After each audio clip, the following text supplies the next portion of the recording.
Hello everyone, welcome back to Hima study. ఇవాళ మనం ఏ topic మీద అయితే డిస్కస్ చేస్తున్నామంటే సోషల్ స్కూల్ మెథడాలజీ గురించి అయితే వీడియో అయితే చేస్తున్నానండి. యాక్చువల్గా మనకు హిస్టరీ సెకండ్ ఇయర్ బ్యాలెన్స్ అయితే ఉంది కదా, ఇంటర్ సెకండ్ ఇయర్లో హిస్టరీ చాప్టర్స్ అయితే బ్యాలెన్స్ ఉన్నాయి. అందులో మనకు 3 లెసన్స్ బ్యాలెన్స్ ఉన్నాయండి. ఆల్రెడీ 2 లెసన్స్ అయితే కంప్లీట్ చేసాము. ఇంకెవరైనా చూడకుంటే మన ఛానల్లో అయితే వీడియోస్ ఉన్నాయి, చూడండి.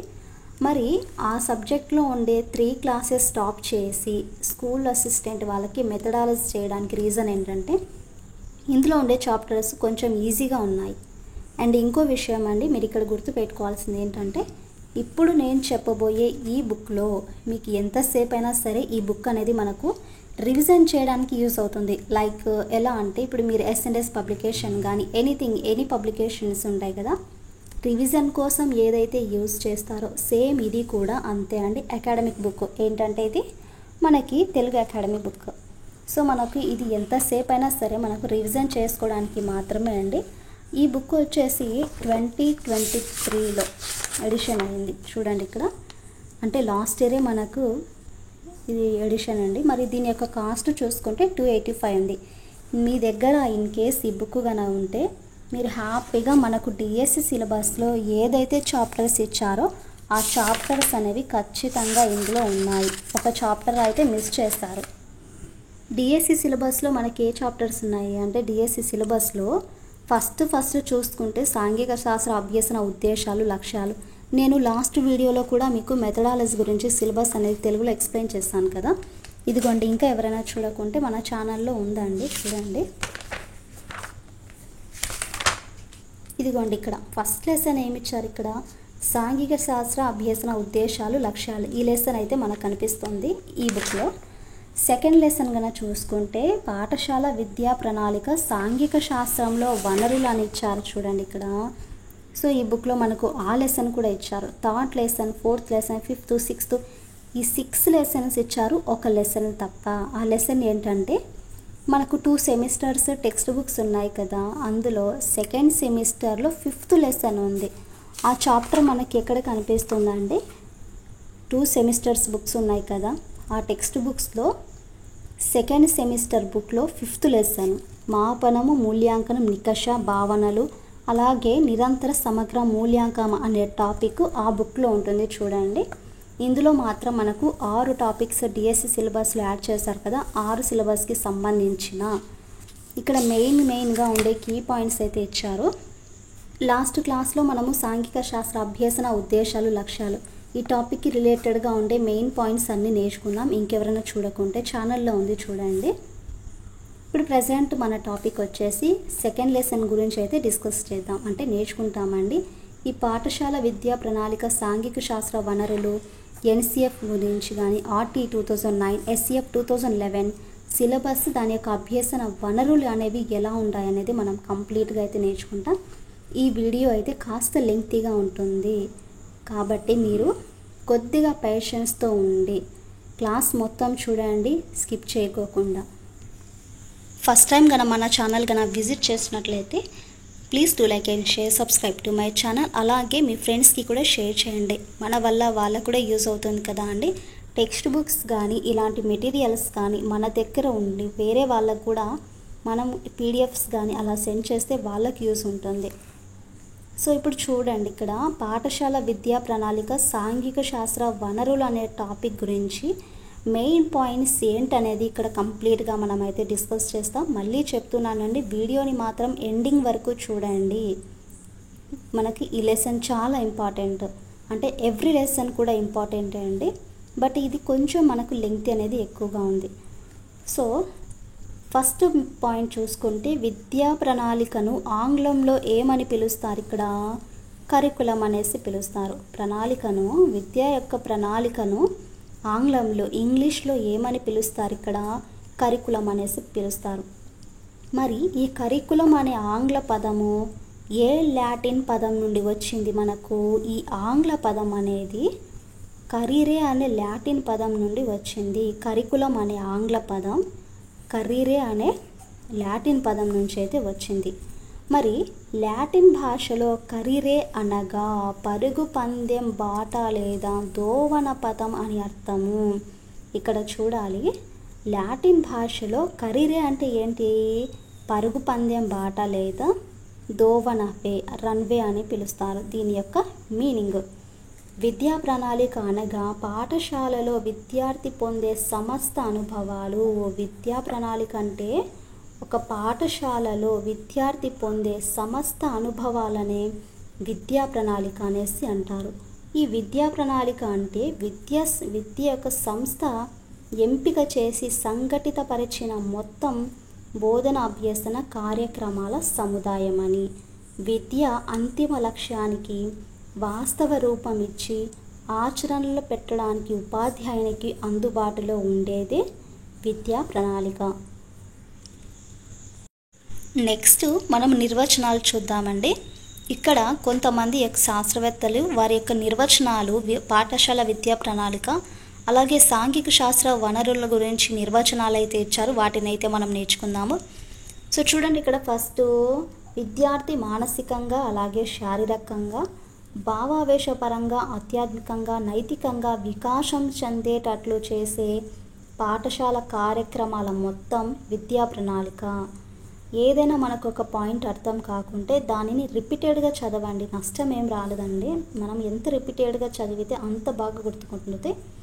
సో విద్యార్థి మానసికంగా శారీరకంగా అలాగే భావావేశపరంగా ఆధ్యాత్మికంగా నైతికంగా వికాసం చెందేటట్లు చేసే పాఠశాల కార్యక్రమాల మొత్తమే విద్యా ప్రణాళిక అని అన్నది ఎవరిక్కడ? క్రో అండ్ క్రో. రేపు మనకు బిట్ ఏమని అడగచ్చు, ఒక విద్యార్థి శారీరకంగా భావావేశపరంగా అలాగే మానసికంగా పాఠశాల కార్యక్రమం మొత్తం విద్యా ప్రణాళిక అని అన్నది ఎవరని అన్నప్పుడు మనకు క్రో అండ్ క్రో అయితే గుర్తుపెట్టుకోవాలి. నెక్స్ట్ నిర్వచనం గన చూసుకుంటే విద్యా ప్రణాళిక అంటే కేవలం పాఠశాలలో విద్యార్థులు నేర్చుకోవాల్సిన విషయ వస్తువు కాదు. అభ్యాసకులు తమ ఉపాధ్యాయులు ఆశించే లక్ష్యాలను ఏ అనుభవాల ద్వారా సాధిస్తారో అవన్నీ విద్యా ప్రణాళికలో ఉంటాయి అన్నది సేలం మరియు అలెగ్జాండర్. విద్యా ప్రణాళిక అంటే కేవలం ఒక పాఠశాలలో విద్యార్థులు నేర్చుకోవాల్సిన అంశాలైతే కాదు. అభ్యాసకులు అంటే తమ ఉపాధ్యాయులు వారు ఆశించే లక్ష్యాలను ఏ అనుభవాల ద్వారా వారు అయితే సాధిస్తారో అవన్నీ కూడా విద్యా ప్రణాళికలో ఉంటాయని సేలము అలాగే అలెగ్జాండర్ నిర్వచించడం అయితే జరిగింది. ఇంకా నెక్స్ట్ చూసుకుంటే శిశువుకు ఏ అనుభవాలను పాఠశాల ఏ విధంగా వినియోగిస్తుందో అవన్నీ కూడా విద్యా ప్రణాళికగా ఏర్పడతాయనేసి ముర్రే అయితే అన్నారు.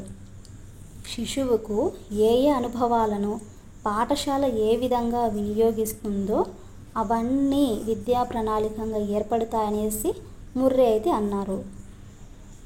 నెక్స్ట్ నిర్వచనం చూసుకుంటే విద్యా ప్రణాళిక పాఠశాలలో సాంప్రదాయకంగా బోధించే విద్యాపరమైన విషయాలు మాత్రమే కాదు, పాఠశాలలోనూ అలాగే తరగతి గదిలోనూ గ్రంథాలయాలు ప్రయోగశాలలోను వర్క్ షాపుల్లోను ఆట స్థలంలోను ఉపాధ్యాయులు విద్యార్థుల మధ్య ఏర్పడే వివిధ నియత అనియత సంబంధాలను అనేక కార్యక్రమాలు అయితే జరుగుతాయి. పాఠశాల జీవితం యావత్ విద్యా ప్రణాళిక అవుతుంది అనేసి ఈ సెకండరీ విద్యా కమిషన్ నిర్వచించడం అయితే జరిగింది. పాఠశాల తన విద్యా లక్ష్యాలను సాధించడానికి విద్యార్థి నిర్వహించే కార్యకలాపాల సమూహార రూపమే విద్యా ప్రణాళిక అని ఆల్బర్టి నిర్వచించారు. మరి మనకు జాకబ్సన్ 1970లో విద్యా ప్రణాళికను రూపొందించేటప్పుడు జాకబ్సన్ ప్రకారము 1970 విద్యా ప్రణాళికను రూపొందించేటప్పుడు విద్యార్థి యొక్క స్వభావము, సమాజ స్వభావము, విషయ స్వభావం అనే 3 అంశాలను పరిగణలోకి తీసుకోవాలనేసి సూచించారు. ఎవరిక్కడ? జాకబ్సన్. మరి ఈ యొక్క విద్యా ప్రణాళిక నిర్మాణ సూత్రాలు ఏంటి అంటే, ఫస్ట్ వన్ చూసుకుంటే శిశు కేంద్రీకృత సూత్రం, సెకండ్ సృజనాత్మకత సూత్రం, థర్డ్ సమాజ కేంద్రీకృత సూత్రం, ఉపయోగిత సూత్రం, విరామకాల సద్వినియోగ సూత్రం, అలాగే జీవిత కేంద్రీకృత సూత్రం, కృత్య కేంద్రీకృత సరళత సూత్రం, పరిరక్షణ, సమగ్ర అనుభవాల సూత్రం, సమైక్యత సూత్రం, సమతౌల్యత, సమగ్ర వ్యక్తిత్వ వికాస సూత్రం, 14 లాస్ట్ వన్ చూసుకుంటే పరిణామక్రమ ఆధారిత సూత్రం అనేసి ఉన్నాయి. ఇక్కడ ఏంటివన్నీ విద్యా ప్రణాళిక నిర్మాణ సూత్రాలు 14. మరి మనకు 1986 జాతీయ విద్యా విధానం 10 మౌలిక అంశాలను అయితే సూచించింది. దీనికి అనుగుణంగా ఈ ఎన్సిఆర్టీ పాఠ్య ప్రణాళికలో మార్గదర్శక సూత్రాలు అనేది రూపొందించింది. అందులో చూసుకుంటే ఫస్ట్ సాంఘిక శాస్త్ర విద్యా ప్రణాళిక మౌలిక అంశాల్లో ఫస్ట్ వన్ మన దేశ సంస్కృతి సాంప్రదాయాలు, సెకండ్ భారతదేశ స్వాతంత్రోద్యమ చరిత్ర, థర్డ్ సమానత్వం, ప్రజాస్వామ్యం, సామ్యవాదం, లౌకికత్వం, ఫోర్త్ ప్రాథమిక హక్కులు విధులు, స్త్రీ పురుష సమానత్వం, పర్యావరణ పరిరక్షణ, సామాజిక అవరోధాల తొలగింపు, చిన్న కుటుంబ భావన, జాతీయ సమైక్యత సమగ్రత పెంపొందించుట, శాస్త్రీయ దృక్పథాన్ని వైఖరులను పెంపొందించుట. ఈ 10 మౌలిక అంశాలు సాంఘిక శాస్త్ర విద్యా ప్రణాళిక మౌలిక అంశాలండి. మరి ఈ సాంఘిక శాస్త్ర విద్యా ప్రణాళిక గురించి అనేక సూచనలు ఏమని నివేదికలు చేశాయంటే, ఫస్ట్ చూసుకుంటే కేంద్ర ప్రభుత్వ కార్యాచరణ పథకం ప్రోగ్రామ్ ఆఫ్ యాక్షన్, సెకండ్ జాతీయ విద్యా ప్రణాళిక చట్టం NCF 2005 నేషనల్ కరికులం ఫ్రేమ్వర్క్. మరి రాష్ట్ర విద్యా ప్రణాళిక చట్టం మనకు స్టేట్ కరికులం ఫ్రేమ్వర్క్ 2011 అనేది ఈ సాంఘిక శాస్త్ర విద్యా ప్రణాళిక గురించి సూచనలు నివేదికలు. ఇక్కడ చూసుకుంటే జాతీయ విద్యా ప్రణాళిక చట్టం 2005 గురించి చూస్తే 1975 వరకు విద్య అనేది ఉమ్మడి జాబితాలో లేదు. 1975 వరకు ఈ విద్య అనేది మనకు ఉమ్మడి జాబితాలో అయితే కలదు. ఇక్కడ 1968 జాతీయ విద్యా ప్రణాళిక ప్రకారం 1975లో మొదటి జాతీయ విద్యా ప్రణాళిక చట్టం అనేది నిర్మించారు. ఎప్పుడు 1968 జాతీయ విద్యా ప్రణాళిక ప్రకారము ఈ 1975లో మొదటి జాతీయ విద్యా ప్రణాళికను అయితే నిర్మించారు. 1975లో 42వ రాజ్యాంగ సవరణ ప్రకారం విద్య ఈ ఉమ్మడి జాబితాలో అనేది చేర్చడం అయితే జరిగింది. ఎప్పుడు 1975 అలాగే 42వ రాజ్యాంగ సవరణ ద్వారా విద్య అనేది ఉమ్మడి జాబితాలో చేర్చారు. దీని ఫలితంగా 1986 జాతీయ విద్యా విధానం NPE రూపొందించడం అయితే జరిగింది. 1986 జాతీయ విద్యా విధానము NPE 1986 అనేది రూపొందించారు. మరి ఈ నేషనల్ పాలసీ అండ్ ఎడ్యుకేషన్ గురించి చూస్తే విద్యార్థి కేంద్రీకృత విద్యా ప్రణాళికను NPE 1986 ప్రాధాన్యం అయితే ఇచ్చింది. NPE 1986ను అనుసరించి NCERT 1988లో పాఠశాల జాతీయ విద్యా ప్రణాళిక చట్టాన్ని అయితే రూపొందించింది. అనంతర కాలంలో జాతీయ విద్యా ప్రణాళికను పునఃపరిశీలిస్తూ NCF 2011 అలాగే NCF 2005 అనేది రూపొందించారు. NCF 2005 యొక్క గైడ్లైన్స్ ఎలా ఉన్నాయంటే, జ్ఞానాన్ని పాఠశాల వెలుపల జీవితంతో అనుసంధానం చేయడమే, అలాగే బట్టి విధానాలకు స్వస్తి పలికి అభ్యసన అర్థవంతంగా జరిగేటట్లు చూడడం. ఇవన్నీ ఏంటి మనకు NCF గురించి ఇచ్చిన గైడ్లైన్సే. నెక్స్ట్ పాయింట్, ఇది కూడా NCF 2005 ఇచ్చిన గైడ్లైన్స్ అండి. అభ్యసన కేవలం పాఠ్య పుస్తకాలకే పరిమితం కాకుండా పిల్లల సమగ్ర అభివృద్ధి కోసం అవకాశాలు అనేవి కల్పించడం. అభ్యసన కేవలం పాఠ్య పుస్తకాలకు పరిమితం కాకుండా పిల్లల సమగ్ర అభివృద్ధి కోసం అవకాశాలను కల్పించడం NCF 2005 యొక్క గైడ్లైన్స్. పరీక్ష విధానాన్ని సరళతరం చేసి తరగతి గదితో సంబంధం ఏర్పరచడం, మన దేశ ప్రజాస్వామ్య వ్యవస్థను విలువలను కాపాడడం కోసం శ్రద్ధ అనేది తీసుకోవడము. సో మనకది NCF 2005. నెక్స్ట్ చూసుకుంటే జాతీయ ఉపాధ్యాయ విద్యా ప్రణాళిక చట్టం 2009 national curriculum framework for teachers education 2009 చూస్తే ఉపాధ్యాయ విద్యలో విద్యా ప్రణాళిక చట్టం 1998పై చర్చాపత్రంను 2006లో ఎన్సిటిఈ అనేది తయారు చేసింది. మరి వృత్తి సంబంధమైన అంతఃకరణం గల ఉపాధ్యాయులను తయారు చేయడానికి 2009లో జాతీయ ఉపాధ్యాయ విద్యా ప్రణాళిక చట్టాన్ని ఎన్సిఎఫ్టిఈ అనేది నిర్మించింది. మరి ఈ ఎన్సిఎఫ్టిఈని 2009లో నూతన అంశాలు ఏంటి? విద్యార్థులను పరిశీలించడము, విద్యార్థులు స్వీయ నిర్దేశిత అభ్యసన అలవర్చుకోవడము, స్వీయ మూల్యాంకనం అలవర్చుకోవడము, అలాగే విద్యార్థులలో విశ్లేషణాత్మక ఆలోచనలను పెంపొందించడం, విద్యార్థులలో వృత్తిపరమైన నైపుణ్యాలను పెంపొందించడం. ఇవి ఎన్సిఎఫ్టిఈ 2009 యొక్క అంశాలు. నెక్స్ట్ నిర్మాణాత్మక ఉపగమనం చూడండి. జాగ్రత్తగా చూడాలి మీరు. ఇక్కడ ప్రతి లైన్ కూడా కేర్ఫుల్గా మీరు చూస్తేనే అండి మనకు సబ్జెక్ట్ మీద గ్రిప్ అనేది వస్తుంది, మనం నేర్చుకోవడానికి కూడా ఈజీ అవుతుంది. నిర్మాణాత్మక ఉపగమనం కన్స్ట్రక్టివ్ అప్రోచ్ గురించి అయితే చూద్దాము. విద్యార్థి కేంద్రీకృతం లేదా శిశు కేంద్రీకృతం. విద్యార్థులకు అభ్యసనలో పూర్తి స్వేచ్ఛ అనేది ఉంటుంది. విద్యార్థి కృత్యాలకు ప్రాధాన్యం ఇవ్వడం. ఉపాధ్యాయుడు కేవలం సౌలభ్యకారి మాత్రంగానే ఉండాలి. విద్యార్థులు అన్వేషిస్తారు, ఆలోచిస్తారు, కృత్యాలు అనేది చేస్తారు. నెక్స్ట్ సబ్ టాపిక్ చూసుకుంటే సాంఘిక శాస్త్ర ఆధారపత్రం గురించి అయితే చూద్దామండి. ఎన్సిఎఫ్ 2005, ఎన్సిఎఫ్టిఈ 2009 అలాగే ఆర్టీఈ 2009 ప్రతిపాదనల ఆధారంగా రూపొందించారు.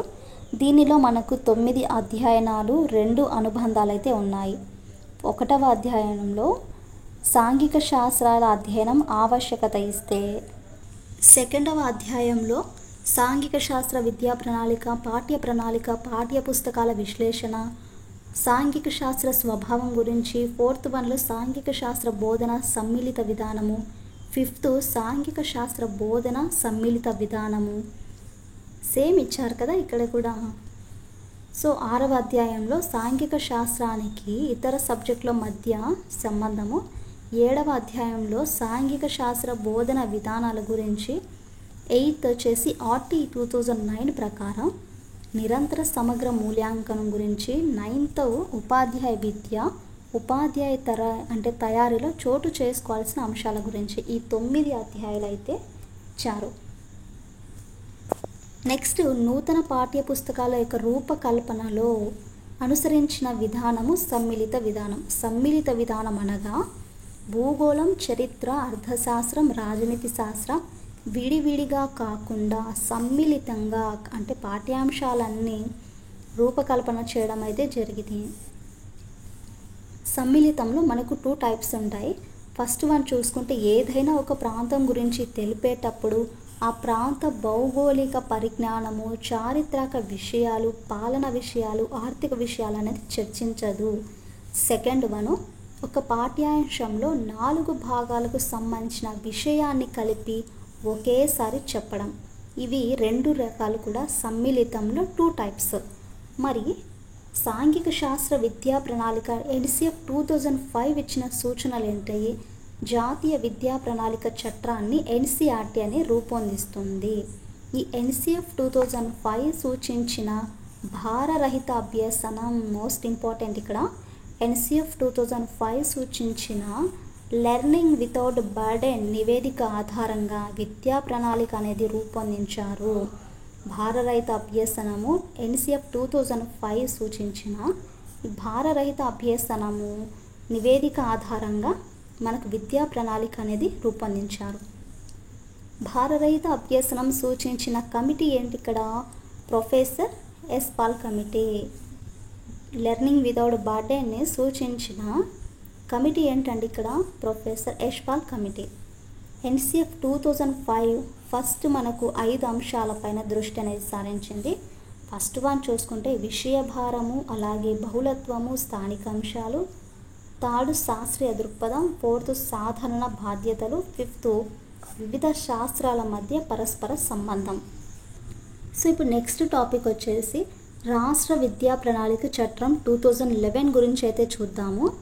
ఎస్సిఎఫ్ 2011 అంటే స్టేట్ కరికులం ఫ్రేమ్ వర్క్ గురించి అయితే SCF 2011 రూపొందించింది ఎవరు? SCRT అంటే రాష్ట్ర విద్యా పరిశోధన శిక్షణ సంస్థ. SCRTలో మొత్తం మనకు ఎన్ని ఆధార పత్రాలు రూపొందించారు? 18. ఈ 18 ఆధార పత్రాలలో 5వదే సాంఘిక శాస్త్ర ఆధార పత్రం. మరి నూతన పాఠ్య పుస్తకాల రచన అయితే చూడండి, ఇక్కడ నూతన పాఠ్య పుస్తకాలు రూపకల్పనకు ఆధారాలు ఏంటి? జాతీయ విద్యా ప్రణాళిక చట్టం 2005, అలాగే ఉచిత నిర్బంధ విద్యా హక్కు చట్టం 2009, రాష్ట్ర విద్యా ప్రణాళిక చట్టం 2011, రాజ్యాంగంలోని 73, 74 సవరణలు, భారం లేని విద్య అను భారత ప్రభుత్వ నివేదిక, 6th జాతీయ విజ్ఞాన కమిషన్, 7th NEFT 2009. ఇక్కడ ఎగ్జాంపుల్స్ కూడా ఇచ్చారు చూడండి.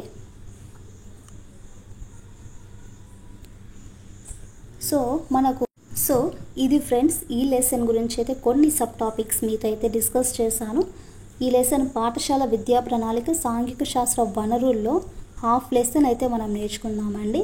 అంటే ఇక్కడ మెయిన్ పాయింట్స్ అన్నీ కూడా హాఫ్ అయితే నేర్చుకున్నాం. మిగిలిన హాఫ్ వచ్చేసి నెక్స్ట్ వీడియోలో అప్లోడ్ చేస్తాను. ఎందుకంటే ఇది కొంచెము ఎక్కువ ఉందండి, లెసన్ అనేది కాస్త ఎక్కువగా ఉంది. సో మనము కొద్దిగా బాగా నేర్చుకోవాలంటే ఈ వీడియో అనేది 2 పార్ట్స్ కింద అయితే డివైడ్ చేస్తాను, ఏమనుకోకండి. ఎందుకంటే థియరీ పార్ట్ కాబట్టి మనకు ఇక్కడ నేను ఎక్స్ప్లెయిన్ చేస్తున్నాను, మీరు కూడా నేర్చుకోవడానికి ఈజీ అవుతుంది అనేసి 2 పార్ట్స్ కింద అయితే డివైడ్ చేస్తానండి. ఐ హోప్ మీ క్లాస్ నచ్చిందనేసి అనుకుంటున్నాను. మన క్లాసెస్ని ఫాలో అవుతుండండి. డిఎస్సి వరకు మెథడ్ కానీ నా దగ్గర ఉండే బుక్స్తో మీకు వీడియోస్ అయితే కంటిన్యూస్గా చేస్తూనే ఉంటాను. సో మీ ఫ్రెండ్స్కి కూడా షేర్ చేయండి, లైక్ చేయండి, షేర్ చేయండి. తప్పకుండా మన ఛానల్ని సబ్స్క్రైబ్ చేయండి.